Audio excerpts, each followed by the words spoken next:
Eh bien... D'accord.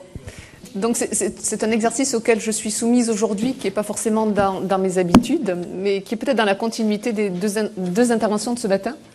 Pour la première qui était relativement théorique, la deuxième qui posait la question du pilotage des établissements, et moi qui vais tenter de vous ramener au ras de ce qu'on appelle le pragmatisme, puisque moi je pilote un établissement de formation, un centre de formation d'apprentis.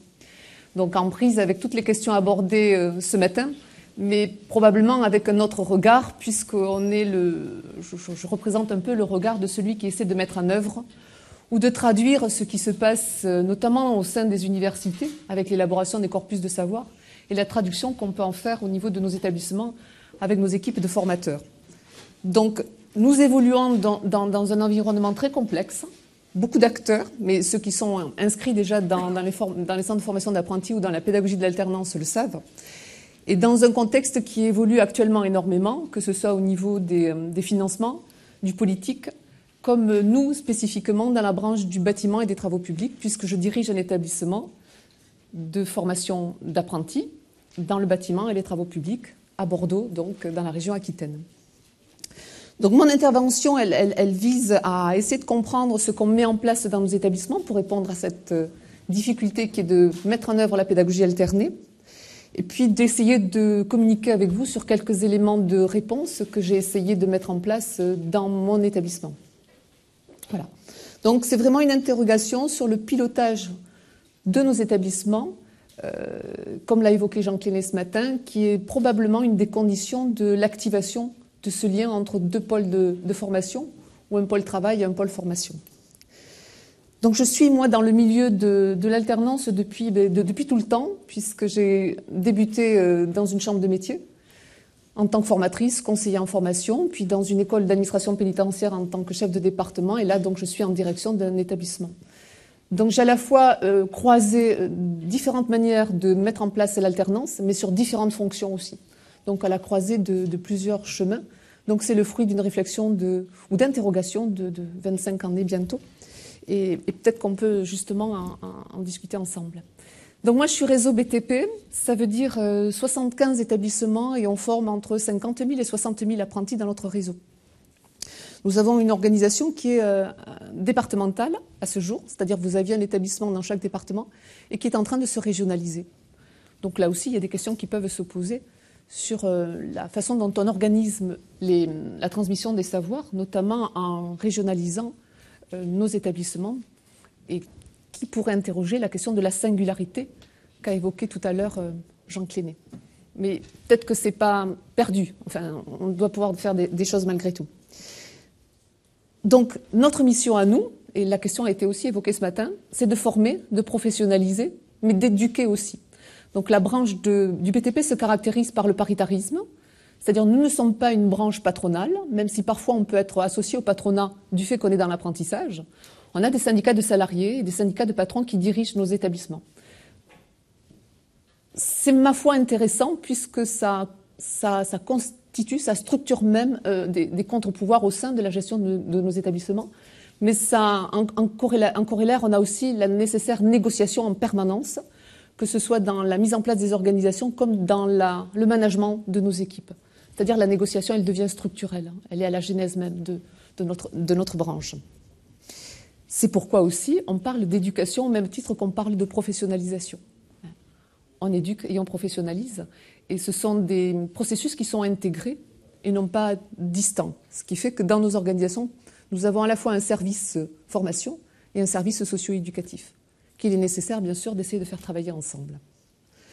Alors, peut-être rapidement un constat et un état des lieux sur les acteurs qui sont en œuvre dans notre alternance, donc du côté de ce qui se passe dans les entreprises.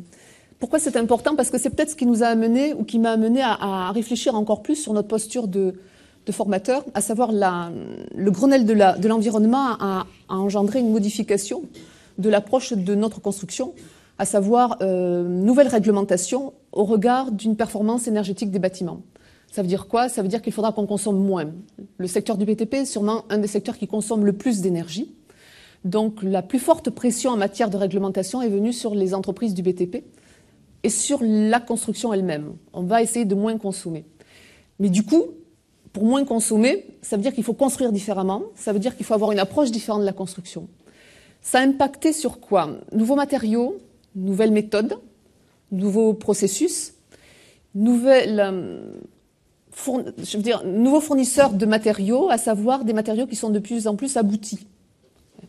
Et donc, en boucle, ça va poser la question de la compétence des compagnons qui doivent mettre en œuvre ces nouveaux matériaux. Alors, c'est à la fois un détail, c'est à la fois un élément fondamental de l'évolution de notre secteur au regard de l'évolution donc des attendus en matière d'étanchéité et de performance énergétique. Parce que ça pose la question de la compétence des jeunes, des compagnons et des jeunes qu'on va former.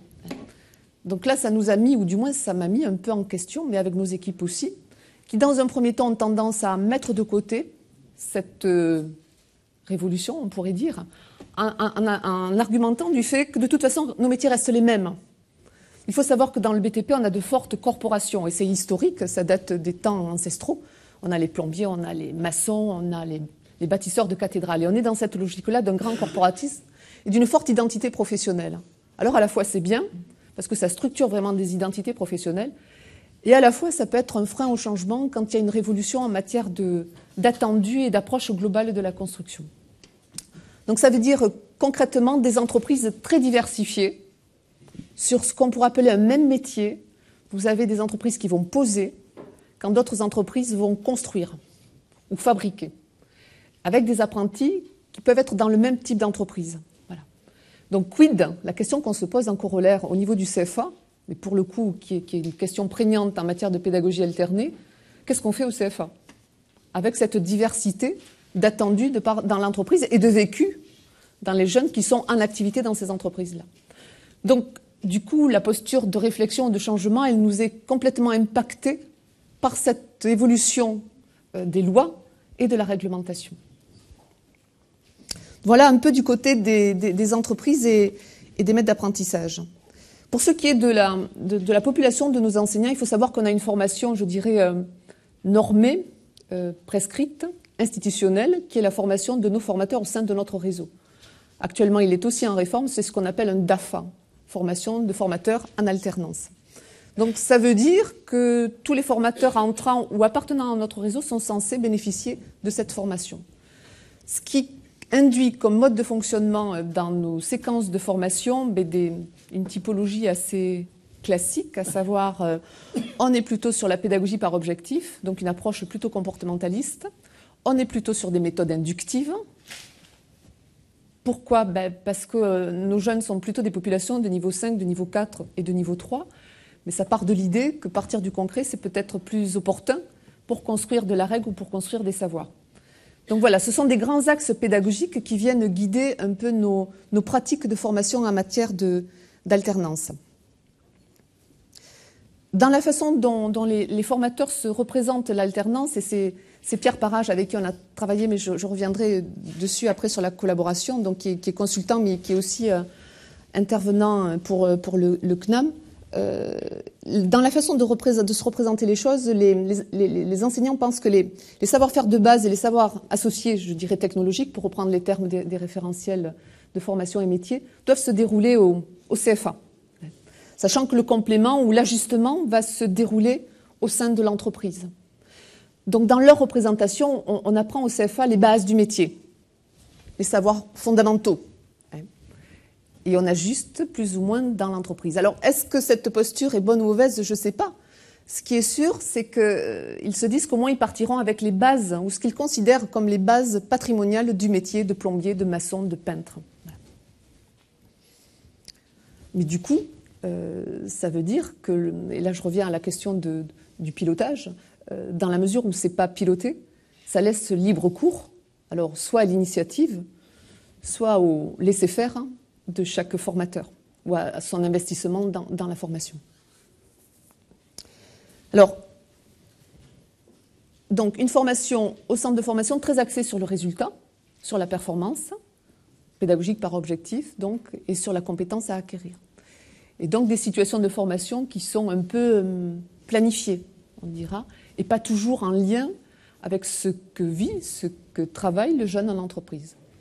Mais pour le coup, c'est quand même intéressant. Et là, vous allez avoir la primeur, puisque nous étions à une réunion institutionnelle hier avec toutes les directions des CFA. Et on mène actuellement une enquête auprès de nos apprentis. Donc là, vous avez un échantillon de 10 000 jeunes. Donc c'est en cours. Hein. Donc vous avez une première vision de ce que pensent les jeunes du dispositif de formation.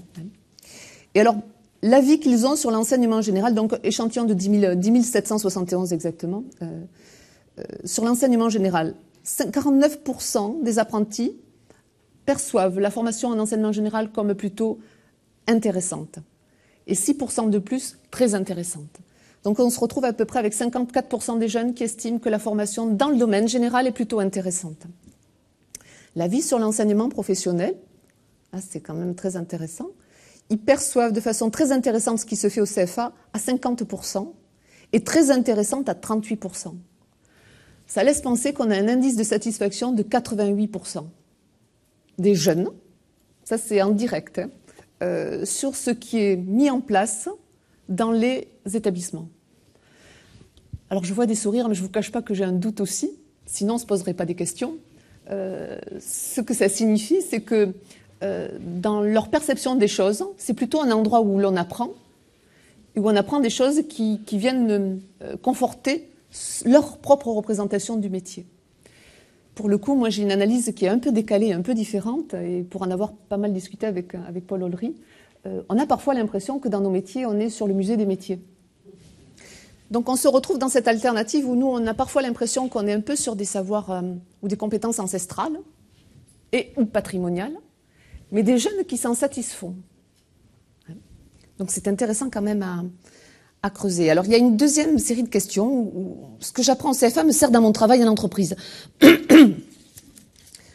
Donc on a là de temps en temps 45% et souvent 16%. Ce que j'apprends au CFA me sert dans mon travail en entreprise.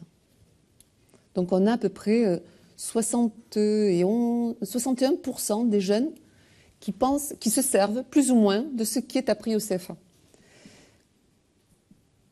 L'autre élément que je trouvais intéressant, ce que j'apprends en entreprise me sert au CFA, donc deuxième typologie de questions.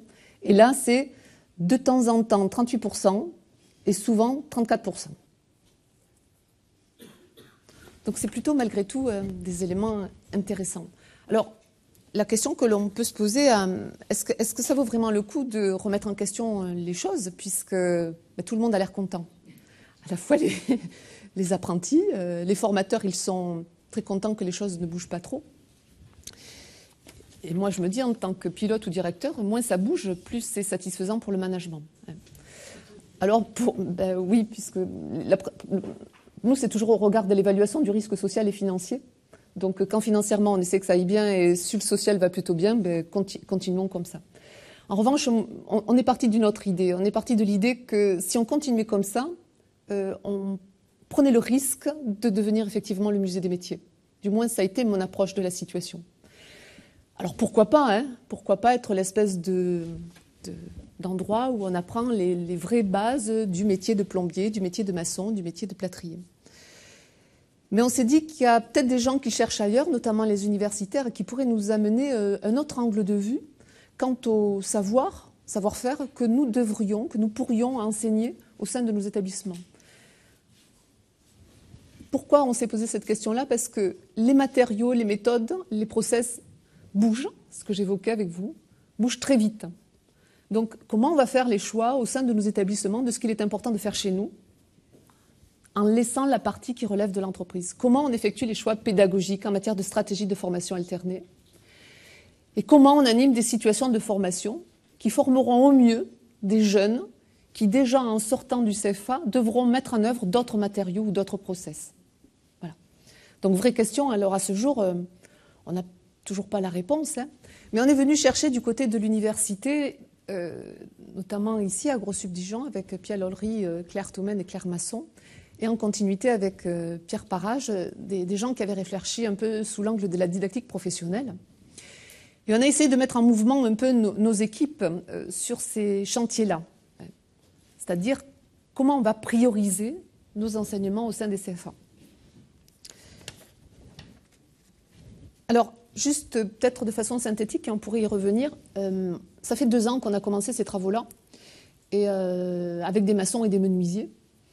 Et plutôt que de parler de recherche-action, on a parlé d'action, recherche, formation. C'est-à-dire qu'on est parti de l'activité pour essayer de mettre en place une manière de faire, une méthodologie qui pourrait nous permettre d'être opportun et pertinent dans les choix que l'on ferait pour bâtir une stratégie de formation au CFA et pour bâtir des situations de formation qui nous permettent de préparer au mieux nos jeunes pour les professionnaliser et les éduquer afin qu'ils restent durablement dans le secteur du BTP, puisque telle est notre mission. Donc au bout de 2 ans, on commence un peu à avoir des ouvertures, des clarifications, et ça n'a pas été sans difficulté, puisque nous avions une posture de formateurs qui est une posture de formateurs qui savent, mais on les embauche parce qu'ils savent. Donc à la fois on leur demande de savoir, puis on leur demande de se décaler pour un moins savoir. Donc, dans un premier temps, on est allé voir dans les entreprises et on a essayé de filmer en amenant nos maçons et nos menuisiers. Alors là, ça n'a pas très bien marché parce que pour le coup, ils sont arrivés avec un œil très expert sur les chantiers et très évaluateur, qui est aussi le comportement ou l'attitude formatrice qu'ils peuvent avoir au sein de nos établissements et qui est le formatage de tout notre système éducatif, mais aussi de notre réseau. Donc ça n'a pas très bien marché et pour le coup, après, on a un peu ajusté les choses en allant plutôt du côté des situations de formation. Donc toujours avec cet angle de la didactique professionnelle.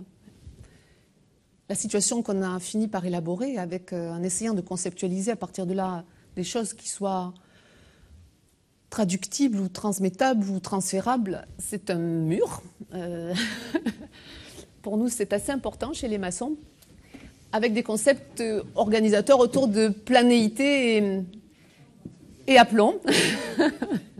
Mais aussi calepinage et autres complexités qui ont permis de bâtir une situation de formation avec une mise en œuvre de différents matériaux, certains qui requièrent des joints minces et d'autres pas. Alors pourquoi c'est important? Parce que le joint mince ne permet pas d'ajuster les choses. Ça veut dire qu'il faut être complètement planéité.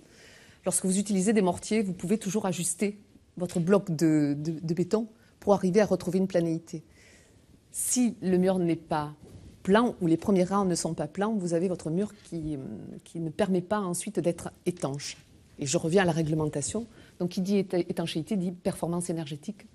Et donc, obligation, puisque chaque bâtiment qui sera construit à partir de 2012, du moins bâtiment collectif, passera au diagnostic de l'étanchéité et de sa performance énergétique. Alors, j'ai vu que le monsieur m'avait fait un signe. Donc, je reviendrai probablement sur cette expérience et qui est en cours. Et en cours d'action, on va essayer de travailler avec d'autres secteurs de métier, mais bien pour réinterroger notre pratique. Donc, au final, ça a marché. On a eu des révélations pédagogiques et c'est peut-être ça l'intérêt, et ça a bien marché avec les jeunes, mais de façon très performante, très enthousiasmante, quoi. Ça, c'est le bon côté de notre métier. Alors, c'est là qu'on en vient peut-être au cœur du propos, c'est-à-dire au pilotage de nos organisations et de la manière de s'y prendre pour essayer de s'assurer d'une certaine qualité de formation, puisqu'on est beaucoup évalué aussi en bout de chaîne sur la qualité de nos formations, sur la réussite aux examens, sur les taux d'insertion. On a plein de taux en fin de production qui sont censés nous permettre de nous attribuer ou pas des fonds. Donc voilà une complexité de plus dans le pilotage de nos systèmes. Alors, plus que des réponses, quelques questions que je me suis posées, c'est comment créer les conditions pour activer le lien de l'alternance. Si on a un rôle à jouer, il se situe peut-être là. Créer les conditions de l'activation de ce lien. Créer les conditions de la traduction de tous ces corpus de savoir théoriques qui peuvent être un peu obtus ou difficiles d'accès pour qu'ils soient justement accessibles auprès de nos équipes de formateurs, tout en s'assurant d'une cohérence de l'ensemble de l'équipe pédagogique, qu'elle soit éducative ou formative. Donc il y a la nécessité du collectif, et il y avait une question ce matin sur l'organisation et le collectif. Donc c'est une des priorités, à mon avis, c'est comment créer les conditions du collectif dans sa manière de parler sa pratique professionnelle de formateur.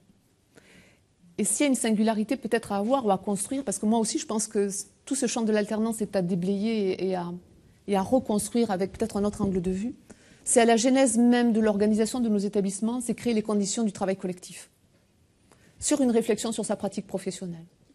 Alors ça ne garantit pas, mais c'est une condition qui me paraît nécessaire. Alors est-ce qu'on a les moyens ou pas, ou est-ce qu'il faut le prioriser? Peut-être. Parler sa pratique permet, ça a été évoqué ce matin, permet la rencontre avec l'autre, mais aussi le déplacement avec l'autre. La confrontation est productrice de richesse, de sens, pas forcément de désaccord, me semble-t-il. Mais tout dépend dans quelles conditions ça peut être fait. Il y a un point qui me semble essentiel aussi, c'est s'assurer de la convergence des finalités de tous les acteurs, mais aussi la convergence des valeurs. Je crois que Jean Cléné a peut-être évoqué ça, du moins c'est ce que j'en ai compris. Il y a une nécessité de travailler ensemble sur ce que l'on poursuit avec nos jeunes. Il faut réellement se poser en équipe la question du petit homme conforme. Qui est-il, quel est-il? Et du coup, de la posture qu'on peut avoir avec lui aussi. Ça peut vouloir dire, est-ce qu'on est du côté de l'être sachant ou est-ce qu'on lui accorde le fait qu'il sache des choses? Et partant de là, la posture qu'on a évoquée ce matin de réflexivité ou d'explicitation peut se mettre en œuvre. Pour le coup, avec des formateurs qui sont à la fois des professionnels du BTP et à la fois des gens qui sont dans le circuit depuis longtemps, c'est vraiment pas facile de déplacer la posture du formateur. Donc s'il y a des gens qui ont des propositions, moi je suis preneuse. Ce qui n'est pas impossible, c'est que la présence d'un tiers agissant, en l'occurrence ça a été l'équipe d'Éduter, ça a été Pierre Parage cette année, ça a été par le passé ce qu'on avait pu mener avec l'Observatoire de la violence à Bordeaux, avec l'Université 2. L'intervention d'un tiers, en l'occurrence de tiers universitaires, elle n'est pas simple, mais elle est productrice d'intelligence, je crois, pour les deux côtés. Parce que vous avez le discours des formateurs, mais qui viennent nous voir, les intellectuels. Et vous avez les intellectuels qui regardent les formateurs ou les acteurs. Donc il faut aussi peut-être se donner des passerelles pour que les gens se rencontrent et se croisent. Mais il faut des traducteurs au milieu de tout ça. Parce que ce n'est pas accessible ni d'un côté ni de l'autre. Les cadres de référence ne sont pas les mêmes et les langages ne sont pas trop les mêmes non plus. Et les concepts utilisés non plus. Donc voilà, une grande interrogation sur la fonction de direction, voyez, mais qui, de mon point de vue, est nécessaire au pilotage de la pédagogie alternée et du lien qu'on peut mettre en œuvre ou activer dans les établissements qui font de la formation en apprentissage. Je crois que j'ai tenu le timing. C'est le pragmatique, c'est les pragmatiques. Bon ben alors, aux questions.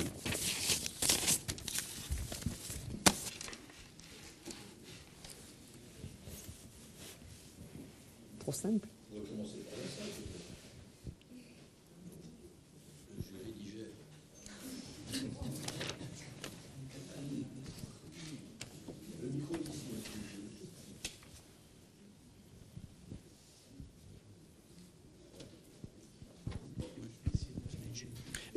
Bien, donc peut-être juste sur je te donne sur la dernière phrase du pilotage. Est-ce que tu pourrais en dire un petit peu plus? Le pilotage d'une pédagogie alternée, je sais pas, les difficultés, les caractéristiques, les limites.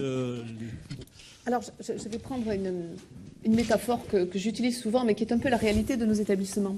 Moi, j'ai perçu comme un mouvement que j'appellerais centrifuge dans nos établissements. À savoir, pour moi, le nœud de la formation alternée, c'est cette relation entre le formateur et l'apprenti, ou entre le formateur et son maître d'apprentissage. Il s'avère que moi, je constate un mouvement centrifuge, à savoir, le jeune, il essaie de sortir de la classe, le prof essaie de sortir de la classe, l'adjoint qui est chargé d'encadrer la pédagogie, il sort de sa classe, ou il sort des ateliers pour faire de l'organisation, ou pour faire de l'administration, et on l'entend tous le dire, ça, je suis débordé, j'ai des emplois du temps à faire, je ne peux pas m'occuper de pédagogie. Et le directeur, il sort pour faire de la représentation à l'extérieur. Et après, des fois, il vient à l'université pour faire des trucs comme ça. Donc, il y a peut-être nécessité à renvoyer un mouvement centripète, à savoir à revenir vers le cœur de son activité et de ce qui est le cœur de nos métiers, à savoir former l'autre dans cette relation qu'on a entre le jeune et soi, quoi. Et la question qu'on se pose, c'est pourquoi ils s'en vont, quoi. Pourquoi il y a ce mouvement écarté vers l'extérieur? Qu'est-ce qui génère ça? Et je crois qu'il faut redonner du sens aux choses et du sens à ce que c'est que faire apprendre à l'autre, ou mettre l'autre dans des conditions d'apprendre. Moi, ce que je constate, alors je ne sais pas si c'est la bonne réponse, mais plus on a mis en place du travail en équipe, plus l'ensemble de la chaîne hiérarchique, puisque c'est comme ça que ça s'appelle chez nous, s'est intéressé à ces questions-là, plus ça a marché. Plus on a de l'enthousiasme aussi, il y a des choses simples après, à faire progresser l'autre et à le voir grandir, plus ça marche aussi. Alors, moi, je ne suis pas d'avis que dans le pilotage, il faille tout cadrer. C'est vraiment pas la posture dans laquelle je suis. En revanche, il faut avoir un cadre commun de finalité et un cadre commun de mode d'intervention. Ce qui est sûr, c'est que le travail ensemble, le travail en collectif, en coopération, en collaboration, quitte à ce que ce soit en confrontation, permet de mieux activer le lien alterné. Après, tout ne sera pas maîtrisé, mais c'est peut-être pas l'objet, d'ailleurs. Alors, je ne sais pas si j'ai répondu.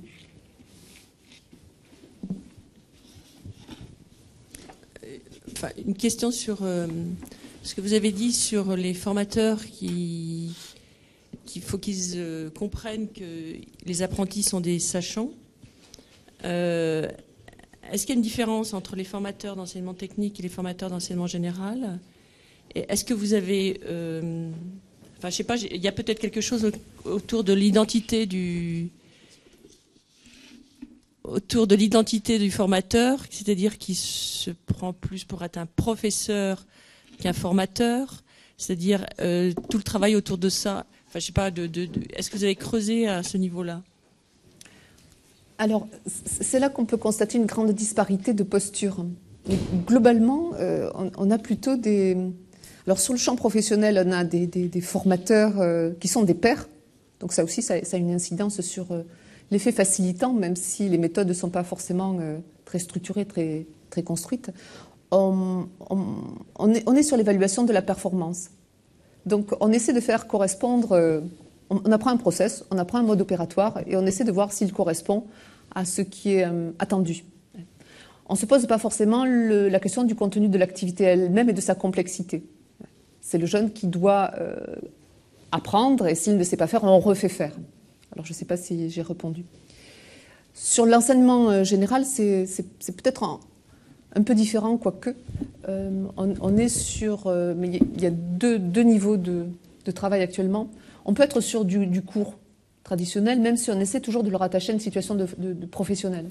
À ce jour, on réinterroge aussi, notamment les mathématiques, c'était évoqué ce matin, en essayant de l'articuler le plus possible avec les domaines professionnels.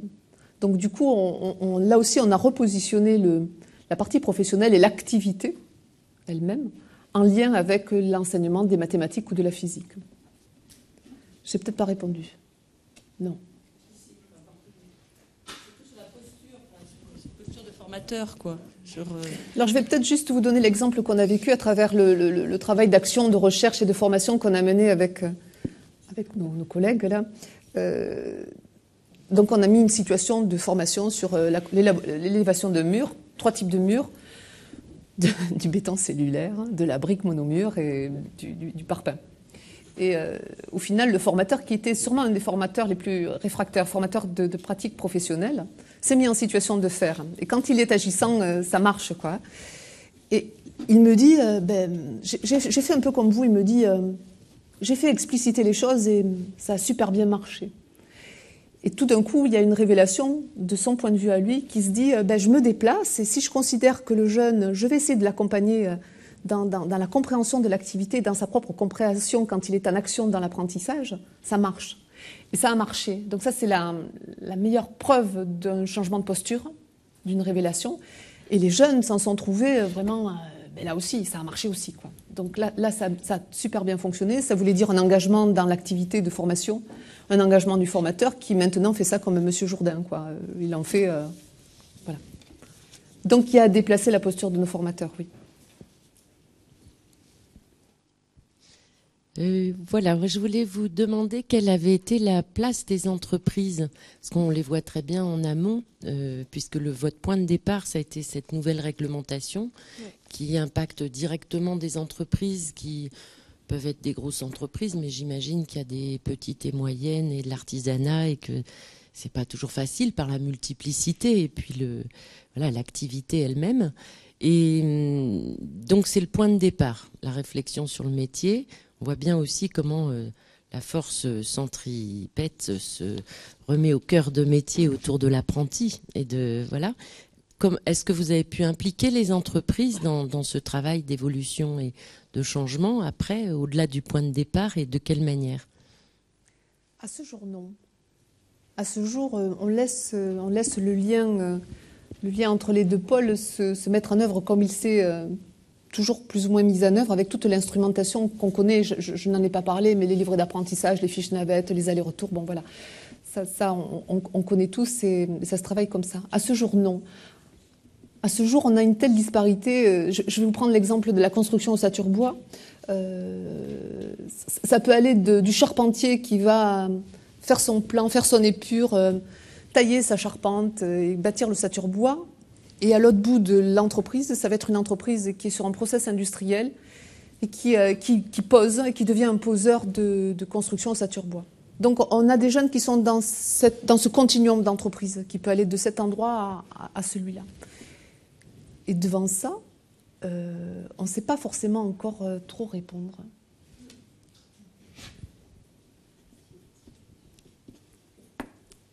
Voilà. Alors, en vous entendant, je trouve ça vraiment très intéressant. Je trouve très intéressant le départ sur l'activité. Du coup, vous nous décrivez quand même un système de formation qui est très en formation. Finalement, on a construit ces 3 murs en formation. Et brusquement, je me demandais, mais au fond, et si une formation en alternance se résolvait par une formation en salle, est-ce que l'alternance suppose 2 espaces, en tous les cas? J'interroge. Je me dis, au fond, en vous écoutant, c'est quoi l'alternance ici? Ce que ça peut laisser penser, c'est que le CFA est devenu lui-même un dispositif alterné avec nos gens de la faculté, en fait. C'est-à-dire, et on n'est pas forcément... J'ai pas amené mes formateurs à la faculté ou à l'université, j'ai fait venir les universitaires chez nous. C'est plutôt la tendance.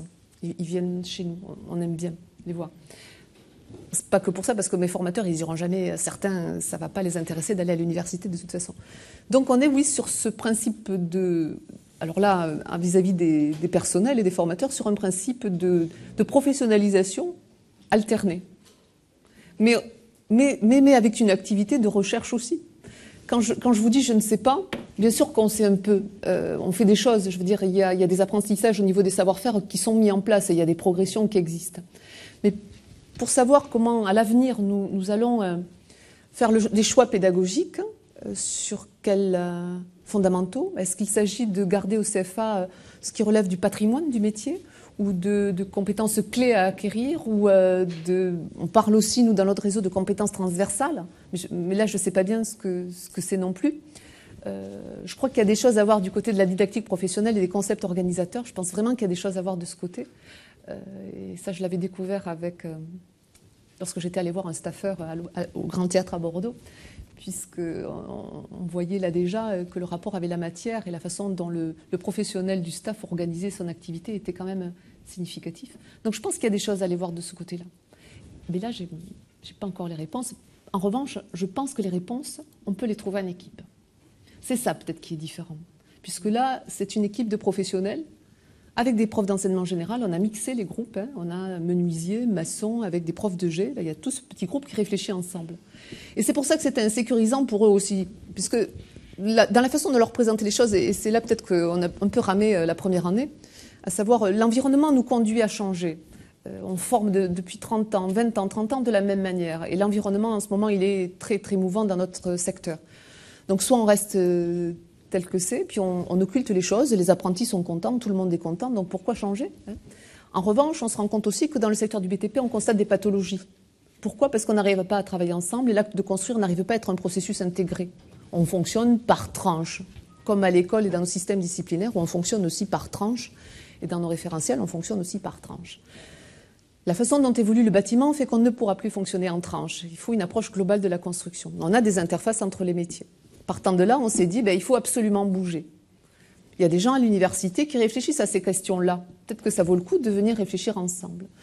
Donc moi, dans ma fonction de pilotage, ça a été créer les conditions de cet échange-là entre des universitaires qui cherchent des trucs et nous, qu'on obligeait un peu à chercher quand même, parce qu'on n'a pas eu une adhésion d'emblée, quoi. Et c'est peut-être là qu'il y a le management qui intervient. Alors là, c'est vrai qu'on était avec Claire et Paul un peu sur des postures un peu différentes, où l'universitaire se laisse le temps de chercher et où le directeur force un peu le changement. Ça a été, de toute façon, on va aller vers autre chose. On ne peut pas se permettre d'occulter que l'environnement bouge. Notre constructeur Ossature Bois, il bouge. Notre maçon, il bouge. On ne peut pas se faire croire que ça ne marche pas. Donc on se propose de travailler ensemble. C'est quand même mieux que d'être tout seul dans son atelier à se faire croire qu'en continuant à faire du béton ou du parpaing, on va résoudre les problèmes. Donc on a proposé des conditions de réfléchir ensemble et de construire ensemble. Voilà. Question encore.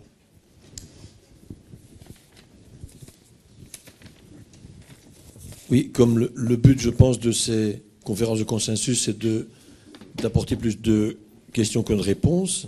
C'est en tout cas gagné à mon propos. Et donc, autant j'étais convaincu, interpellé par le premier intervenant qui montrait que l'essentiel de l'alternance se construisait entre l'apprenant et le tuteur. Et j'avais l'impression que le centre de formation n'était qu'une variable d'ajustement. Autant maintenant, j'ai cette impression qu'on est dans un système où l'essentiel de l'alternance se construit entre le formateur et l'apprenti, et éventuellement, on ajuste aussi dans la fonction tutorale ou de l'accompagnement sur l'entreprise. Et donc, est-ce que c'est le résultat d'un choix idéologique? Est-ce que c'est purement un présupposé organisationnel ou simplement une question de circonstances? Et donc, très concrètement, qu'est-ce qu'on attend dans les CFA de toute la relation que l'apprenti peut avoir avec son propre tuteur?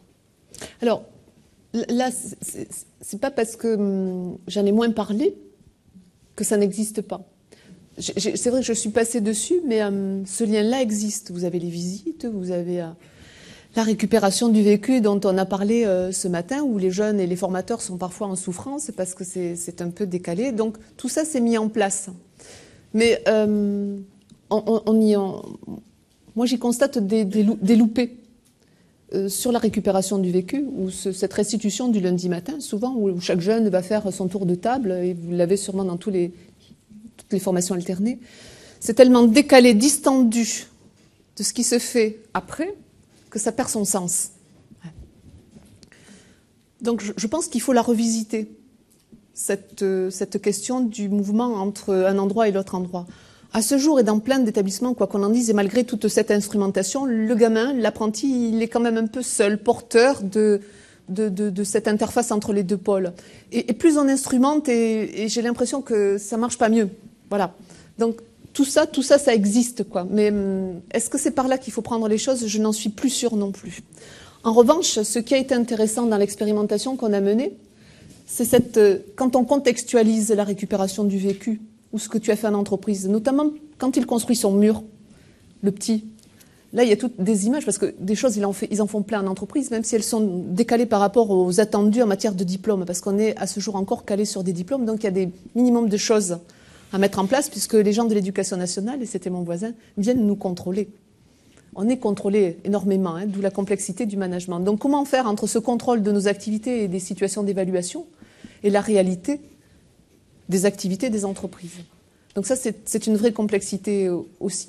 Mais quand le jeune est dans l'action de formation et qui va rechercher ses propres expériences ou ses propres ressources pour les verbaliser, pour les expliciter, pour remettre du sens dans l'action qu'il est en train de mener, mais dans une action qui est formative, là, ça prend véritablement son sens à ce moment-là, contextualisé à la situation de formation qui vient rappeler ou réactiver ce qui a été vu, des fois uniquement vu, parce que notre compagnon intervenait sur une tâche qui a été un peu pratiquée ou un bout de l'activité qui a été réalisée dans l'entreprise. Et le sens, je crois qu'il se retrouvera dans l'action elle-même ou dans l'activité, ou dans la situation de formation. La récupération du vécu, ça ne marche pas très très bien. Je peux poser une question? Non, juste une remarque, parce que c'est intéressant, c'est la personne qui est peut-être le plus au charbon de l'alternance qui finalement nous dit le moins de choses. Enfin, on voit les questions qui ont été posées sur l'entreprise comme lieu de formation. En revanche, ce qui était très intéressant, c'est de commencer par l'évolution. Il y a une évolution ou une série d'évolutions fortes du secteur qui touchent fondamentalement le contenu du travail, on peut dire. Je dirais même plus le contenu du secteur presque. Ouais. Hein, il y a une évolution fondamentale. Et au fond, ce que je voudrais savoir, c'est juste préciser, parce que je suis très avide de savoir comment le CFA, dans son collectif, prend en compte ces évolutions-là, notamment la révolution énergétique. Je dirais d'une certaine façon, c'est une forme d'alternance, ça aussi. Parce que est-ce que, dans la vieille question qui est d'où ça part, on peut se dire aussi que la formation, elle a pour but de modifier, sur un plan politique, des pratiques professionnelles. Éventuellement de s'adapter à des questions environnementales qu'on connaît bien dans l'agriculture, ou des questions environnementales qu'on connaît bien maintenant dans le bâtiment. Et comment vous prenez ça et quelques mots sur comment ça joue, ça? On est en avance, on est à la remorque, on continue à faire pareil ou pas? Parce que finalement, vous avez posé la problématique, mais pas dit comment vous êtes pris. Un peu. Un peu. Un peu. Alors, il y a une manière institutionnelle de prendre les choses, et c'est pour ça qu'on était hier réunis en grande assemblée, l'ensemble des directions. On a un système qui est assez pyramidal dans notre organisation ou dans notre réseau de CFA, mais comme dans tous les réseaux. Donc, c'est un réseau de branches. Et donc, il y a les classiques qui nous ont été proposés, à savoir, nous, on nous forme, on nous informe sur comment intégrer le développement durable dans nos formations. Donc, on a toute une série de partenariats, que ce soit l'ADEME, le CSTB, s'il y a des professionnels du BTP, enfin, bon, des organismes qui réfléchissent à ces questions-là. On a tout un process de formation pour nos formateurs, notamment ce qu'on a appelé FIBAT, où on les forme aux économies d'énergie. Donc il y a à la fois de la formation, de l'information, des partenariats. Et hier, il y avait de relater des petites expérimentations aussi sur la manière de s'assurer qu'on intègre ces savoirs, ces savoir-faire, ou cette nouvelle approche de la construction dans nos séquences de formation. Donc il y a la voie du parti quand même, institutionnelle. C'est ce qu'évoquait Jean Clénet. Il y a des grands axes comme ça. Mais je pense qu'il y a de la place pour la singularité. Et c'est vrai que nous, on a opté plutôt pour une approche un peu plus constructiviste, je dirais. Mais on est toujours dans cette double adjonction là. À la fois, il faut correspondre aux règles, mais qu'elles soient de l'éducation nationale ou de notre réseau ou du conseil régional ou du. Et puis, nous, petit îlot au milieu, qui essayons de nous débattre dans tous ces paradoxes, quoi. Donc, on a plutôt opté pour une approche un peu plus constructiviste, où on essaie de trouver des solutions ensemble. Ce qui était présenté hier, des expérimentations, ça marche quand les gens réfléchissent ensemble, quoi qu'il en soit. Et à partir du moment où les gens où les formateurs, l'équipe formatrice et éducative est en questionnement sur ces questions-là, de la façon d'intégrer ces évolutions dans nos métiers, ben déjà les choses s'enclenchent. Des fois tout seul sans nous, quoi. Heureusement. Je peux juste rebondir sur la remarque de Patrick et d'Alain par rapport à ça. Il est question aussi de décliner des référentiels au niveau national et aussi de faire une partie écrite au niveau local. C'est-à-dire que les acteurs, effectivement, s'emparent d'un morceau et écrivent eux-mêmes une partie des référentiels. Est-ce qu'à votre avis, en termes de pilotage, en termes de perspective, c'est quelque chose qui devrait être encouragé ou pas par rapport à ça? Moi, je pense qu'on a besoin d'être aidé et accompagné dans ces réflexions. Ce que je constate actuellement, qui me paraît être un indicateur d'un léger loupage, mais y compris chez nous, le développement durable, ça reste une espèce de savoir qu'on va mettre en tranches supplémentaires. J'appelle ça le management du millefeuille. On rajoute des tranches à nos formateurs et là, on en rajoute une nouvelle. En revanche, je crois qu'il faut se réinterroger sur l'activité elle-même. Comment je fais quand je veux faire bien, quoi. Et donc, nous, on est sur des métiers manuels, on l'a dit. Je suis niveau 5, niveau 4, voire niveau 3 avec l'université, mais on est vraiment dans l'action pratique manuelle. Donc il y a à penser vraiment à très près de la réalité de l'activité. Mais je pense que toutes les bonnes intentions sont à prendre. Moi, je voudrais rebondir sur la question des titres, qui est une question, c'est pas la question cadre sur l'éducationnisme, mais sur une question plus politique, qui est ce que l'alternance nous dit et nous pose comme question par rapport à la durabilité des titres et des certificats obtenus. Parce qu'on est aujourd'hui dans un contexte particulier où il y a une remise en question du caractère durable de la certification. Je viens d'un contexte où c'est le ministère de l'Éducation qui a le monopole de la certification. À côté de ça, il y a des titres de compétences professionnelles. Et donc, en quoi est-ce que l'alternance amène, soit à la fois déstabiliser ce système de certification et en même temps amène à poser la question d'un autre système de régulation, je parle d'un système public, qui est un système à la fois de formation professionnelle, pas purement éducationniste, et en même temps d'une autre façon d'envisager la certification et dans son caractère durable. Enfin, ça correspond à la réflexion qu'on mène au niveau de notre réseau. Donc là, je suis dans un petit groupe de travail à ce sujet-là, parce que fatalement, dans cette évolution, et comme je l'évoquais avec mon voisin qui est un peu le représentant de l'éducation nationale, les référentiels ont là quelques décalages, et les situations d'évaluation et les situations certificatives avec la réalité professionnelle, ce qui fait que cette année, par exemple, sur certains examens, on a eu des résultats catastrophiques. C'est-à-dire qu'on met les jeunes actuellement dans des situations, il y a un tel décalage entre la pratique professionnelle et le CFA et les situations d'évaluation que c'est une catastrophe. Donc oui, on se pose la question de la réponse via les titres. Alors pourquoi il y a toujours eu un frein dans notre branche professionnelle? Nous sommes très attachés à la certification éducation nationale, CAP, brevet professionnel, voire bac pro. Pourquoi? Parce qu'on avait des populations qui venaient de milieux où, ça il ne faut pas se le cacher, où les jeunes pouvaient être en difficulté. Le fait du diplôme était la reconnaissance institutionnelle d'une qualification, mais aussi le signe d'appartenance à une corporation. Donc c'est pour ça que le saut n'est pas facile pour nous, ou du moins ce mouvement vers le titre, hein, mais il sera sûrement une nécessité dans les années à venir. Donc nous sommes en réflexion sur ce chantier-là. Mais ça ne saurait tarder. Voilà.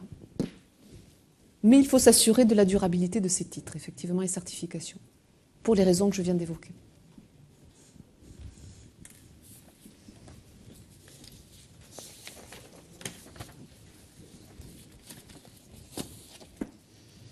Moi, j'ai une question en fait sur la place de la pédagogie, de l'alternance dans tout ça. Parce que d'une certaine façon, si j'entends bien, on est sur, vous avez utilisé le mot, hein, on est sur des problèmes de traduction. Alors on voit bien qu'il y a des problèmes de traduction à l'intérieur des référentiels, des évolutions des métiers. Est-ce que ça déstabilise en tout cas les référentiels, le fait que les métiers évoluent? Et puis, je me demandais finalement, vous avez évoqué dans la fin, je crois, de votre intervention en disant l'important, c'est de voir comment est-ce qu'on peut faire travailler une équipe, quel cadre on lui donne pour penser l'évolution de ses pratiques professionnelles et créer les conditions du collectif. Absolument, absolument, vous l'avez dit. Créer les conditions du collectif dans sa manière de parler de la pratique professionnelle. Et j'aimerais avoir votre point de vue, si c'est possible, sur le rapport justement à la pédagogie de l'alternance. Parce que je me dis, dans le fond, on forme les formateurs dans une forme de pédagogie. Et je me demande si elle est finalement si adaptée que ça à une manière de penser l'évolution, le décalage, le changement dans les métiers. Et du coup, est-ce que vous avez des idées sur la manière dont il faudrait s'y prendre pour changer? Alors, il y a deux niveaux. À la fois, ils sont formés effectivement sur la pédagogie par objectif, nous, et sur la pédagogie de l'alternance. Donc, on a une forme très instituée de former à ça et de mettre en place des stratégies de formation alternée, ce qu'on appelle des SFA. Donc ce sont des grands tableaux où vous avez une espèce de croisement des compétences. Alors à la fois ils sont formés à ça, à la fois dès qu'ils sont sortis de formation, ils le mettent de côté. Donc là aussi on est dans ce décalage-là. Cependant il reste quand même quelque chose, et il reste quelque chose de ce qu'on a vécu lorsqu'on était à l'école nous aussi. Ça a été évoqué ce matin, on est tellement imprégné d'un système éducatif qui vise le résultat, qui vise aussi l'exclusion plus que l'intégration, qu'on le reproduit. Et notre système est un peu celui-là. Après, il y a sûrement des choses à garder. On ne va pas tout jeter du côté de la pédagogie par objectif, du moins dans certaines acquisitions. Mais il y a sûrement, dans un autre temps, à travailler sur une autre approche. Et c'est vrai que la didactique professionnelle me paraît être une des possibilités de réponse. Mais je pense qu'on laisse les choses de côté assez rapidement. C'est la limite de la formation des formateurs qui, à un moment donné, laisse de côté ce qu'il a envie. Et si derrière, on n'a pas un management de la pédagogie alternée ou de la formation alternée, on est dans des organisations qui sont laissées-faire. Et qui dit laisser-faire dit bien sûr qu'il en faut de la liberté dans les choix pédagogiques et dans les choix d'animation, mais on loupe la cohérence vis-à-vis du jeune. Et il devient le seul à porter l'alternance entre les deux pôles, ce qui est quand même souvent le cas. Donc en tant que pilote, il faut créer les conditions de s'assurer d'une cohérence dans les approches. Sinon, c'est le seul qui se trimballe les deux entités, avec toute l'instrumentation qui vient aussi nous donner bonne conscience, je crois parfois, mais qui ne répond pas à la formation, quoi. Je ne sais pas si j'ai répondu. Un tout petit peu, oui. Donne-la toi-même. Alors, est-ce qu'il y a des personnes ici présentes qui se prennent la parole et à l'occasion le micro? Je suis un peu loin. Non, mais c'est pas grave. Je vais venir vers les non, parlez pas sur le micro. On enregistre. On vous enregistre. Tout ce que vous dites est retenu. Vous êtes filmé en plus.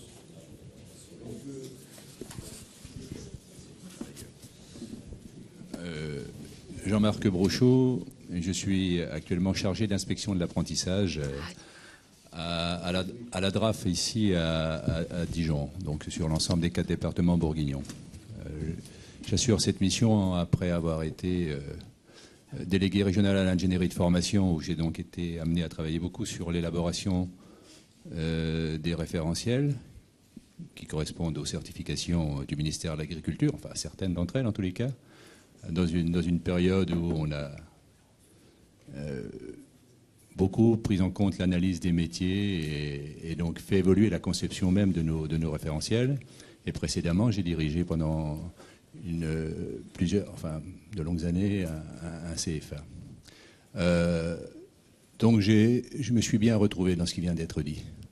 Parce qu'il ne faut pas perdre de vue la réalité. Donc ce matin, ce que nous avons entendu était très intéressant, puisque ça nous permet de fixer les objectifs que nous devons donner à l'alternance. Il faut mettre la barre assez haute. Mais aujourd'hui, ce que l'on constate dans les CFA, l'alternance, il y a plusieurs façons. Soit on la vit, soit on la subit. Et manifestement, c'est une pédagogie très exigeante et elle ne peut vivre que si c'est le CFA qui la fait vivre.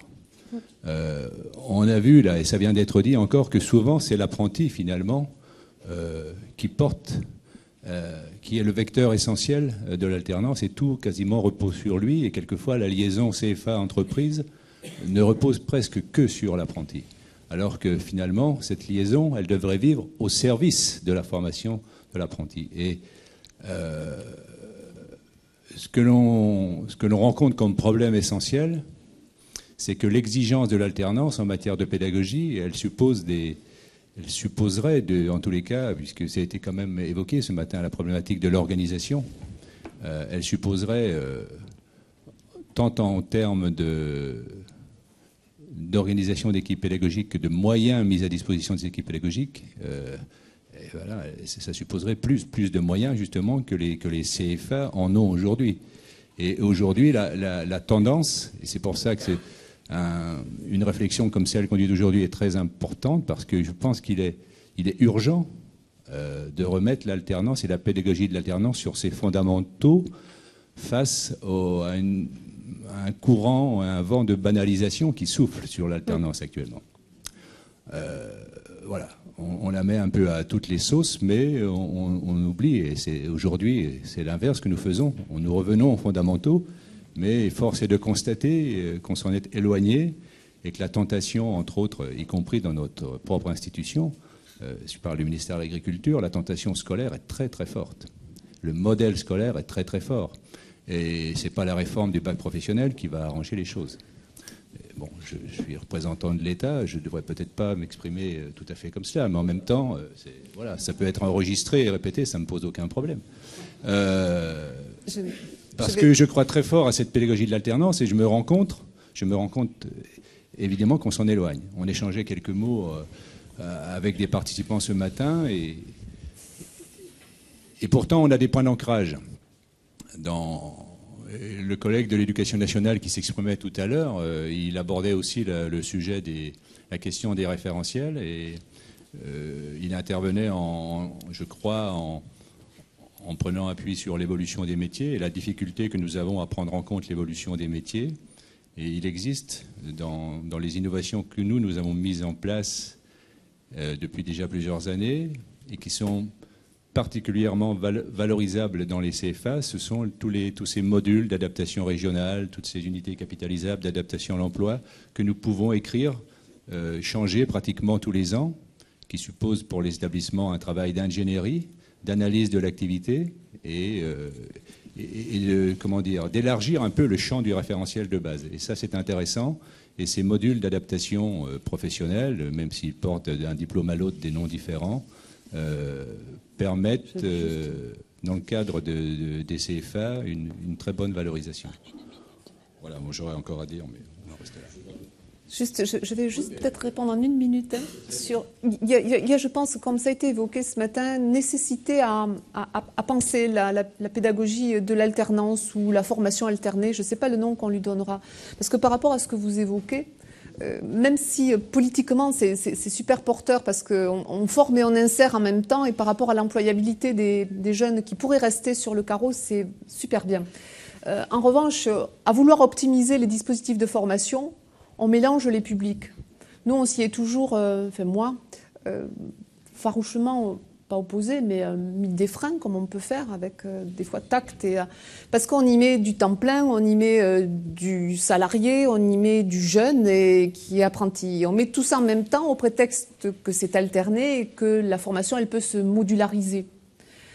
Je ne pense pas que ça soit la bonne option, mais c'est vrai qu'on peut être guidé par l'économique, hein, c'est un peu la tendance, et on se dit, c'est alterné, on met tout le monde en même temps, on modularise, on découpe avec nos référentiels, là, pour le coup, un petit morceau, et ça marche. Je ne pense pas que ça marche. Donc je pense qu'après, il faut avoir des endroits où on est un peu crispé, où on va défendre des convictions, mais on pourra d'autant plus le faire qu'on aura clarifié ce concept de formation alternée ou des enjeux qu'il peut y avoir à le mener à peu près correctement. Bonjour, Christine Vérisville, je suis formatrice d'infirmière, mais pas en France, parce que en entendant parler M. Klenet ce matin, je n'ai pas l'impression qu'on forme la même profession, le même métier. Mais moi, j'avais une question où j'étais interpellée dans votre exposé et intéressée comme responsable d'une grosse entreprise. Comment vous y prenez très concrètement dans ce monde où l'économie prend le pas sur pas mal de présupposés pédagogiques, didactiques, pour, je veux dire, encourager, soutenir vos formateurs à penser ensemble, collectivement, ce qui coûte énormément de temps, qui est difficilement, disons, négociable ou démontrable. Donc là, on boucle, ça sera peut-être le mot de la fin, on est sur la fonction de management, je pense. Donc c'est comment engager avec soi ou entre soi ou tous ensemble sur ce qu'on pense être l'endroit où il faut aller. Je pense qu'il y a une notion qu'on oublie souvent, et c'est la notion de plaisir à faire les choses ensemble, tout bête. Il y a des choses toutes bêtes. Alors à la fois c'est très complexe et à la fois je me dis parfois c'est tout simple. Il faut qu'il y ait un peu de plaisir. Alors c'est vrai que ce mot dans les organisations, il passe pas bien en ce moment, mais pour le coup il est essentiel. Il faut avoir plaisir à être avec ses apprentis, il faut avoir plaisir à être avec ses équipes. Puis il faut avoir envie de faire avancer les choses ensemble. En revanche, le directeur ou le pilote, mais j'ai pas des recettes et c'est jamais fixé ad vitam aeternam. Il doit avoir une vision de l'avenir, me semble-t-il, et de l'endroit où on va partir tous ensemble. Et sa capacité à convaincre les autres de partir avec lui. Donc il faut aussi de la confiance pour qu'on puisse engager les gens à travailler. Alors il n'y a pas forcément la question de temps, parce qu'autant quand on force les gens, ça prend beaucoup de temps. Autant lorsqu'on a inversé la dynamique et qu'on s'engage ensemble dans une direction, c'est facilitant et on gagne du temps. C'est pourquoi je pense qu'après, la question de la performance économique, elle ne se pose plus de la même façon, puisqu'on y gagne en y rentrant par l'autre côté, par le côté de la réussite. Moi, j'ai des gens qui viennent dans mon bureau, par moments qui me harcèlent pour venir me parler d'un truc qu'ils ont inventé et il faut venir vous voir, il faut venir discuter, il faut venir créer des choses. Donc moi j'aime bien, mais en revanche il faut structurer le temps. Mais une fois que cette dynamique-là est lancée, c'est pas tout le monde non plus, rassurez-vous. J'ai des irréductibles, il y a des réfractaires, mais une fois qu'on a embringué la plus grosse partie de la troupe, du groupe, dans ce qu'on pense être ce qui convient à notre groupe, là, ça marche plutôt pas mal. Ce que moi je pense une des conditions, c'est il faut qu'il y ait convergence dans la finalité. Et il faut s'assurer de la convergence de quasiment tous les acteurs. Il faut qu'il y ait convergence sur le socle des valeurs aussi. Il faut savoir que via le projet d'établissement, qu'on a travaillé de manière participative suite à la venue et à la recherche qu'on avait menée avec l'Université de Bordeaux II, on a travaillé ensemble à définir des valeurs qu'on pensait être celles que porterait notre établissement, qui sont celles de la profession aussi. Je l'ai entendu hier encore à notre grande cérémonie, fierté d'être dans le métier du bâtiment. Donc on a des choses qui sonnent un peu vieillottes, mais qui sont fortes dans notre réseau.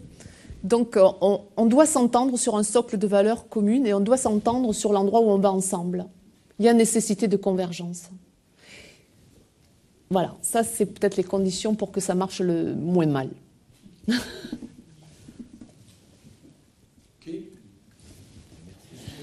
Merci à tous.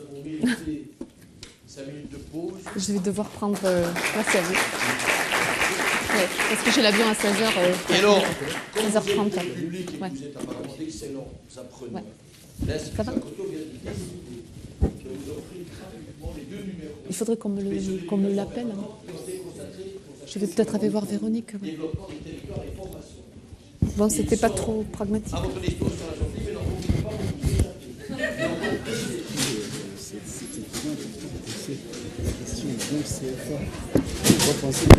Si j'avais le temps, je vous en ferai la traduction.